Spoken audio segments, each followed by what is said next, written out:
तारीख थी 12 अगस्त साल था 2000। रूस की नौसेना के लिए यह एक सामान्य सैन्य अभ्यास का दिन था, लेकिन किसी को अंदाजा नहीं था कि यह दिन इतिहास की सबसे दर्दनाक समुद्री दुर्घटनाओं में बदल जाएगा। रूस की एक शक्तिशाली न्यूक्लियर सबमरीन कुर्स्क, यह उस समय दुनिया की सबसे ताकतवर सबमरीनों में से एक मानी जाती थी। उस दिन कुर्स्क सबमरीन बेरेंट सी में एक बड़े नौसैनिक अभ्यास में हिस्सा ले रही थी। सब कुछ सामान्य चल रहा था, लेकिन अचानक दोपहर के लगभग 11:28 पर सबमरीन के अंदर एक भयानक धमाका हुआ। यह धमाका सबमरीन के टॉर्पीडो सेक्शन में हुआ था। पहला धमाका छोटा था, लेकिन उसके कुछ ही सेकंड बाद एक दूसरा बहुत बड़ा विस्फोट हुआ। इतना बड़ा कि समुद्र के नीचे पूरी सबमरीन हिल गई। इस विस्फोट की ताकत इतनी थी कि आसपास के जहाजों ने भी झटका महसूस किया।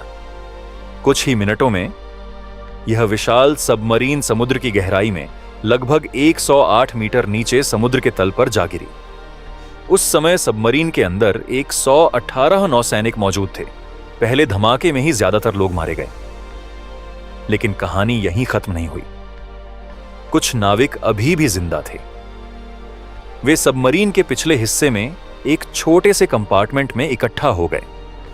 बाहर समुद्र था, अंदर घुप अंधेरा, और ऑक्सीजन धीरे धीरे खत्म हो रही थी।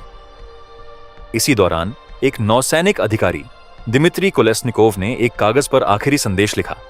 उन्होंने लिखा, हम में से 23 लोग अभी जिंदा हैं, लेकिन हालात बहुत खराब हैं। लगता है हमारे पास बचने की उम्मीद बहुत कम है। यह नोट बाद में दुनिया के सामने आया और इस घटना को और भी दर्दनाक बना गया। दूसरी तरफ रूसी नौसेना को कुछ समय बाद इस हादसे का पता चला।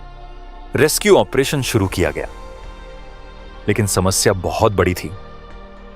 समुद्र का मौसम खराब था, सबमरीन बहुत गहराई में थी और उसका रेस्क्यू हैच बुरी तरह क्षतिग्रस्त हो चुका था। कई दिनों तक रूसी रेस्क्यू टीम सबमरीन तक पहुंचने की कोशिश करती रही।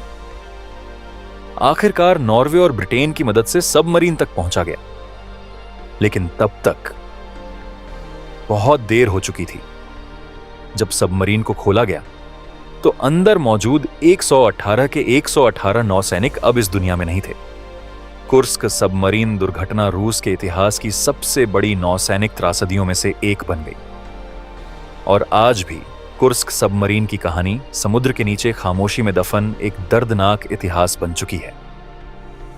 अगर आपको इतिहास की ऐसी सच्ची और रहस्यमयी कहानियां पसंद हैं, तो वीडियो को लाइक करें और हमारे चैनल को सब्सक्राइब करना ना भूलें।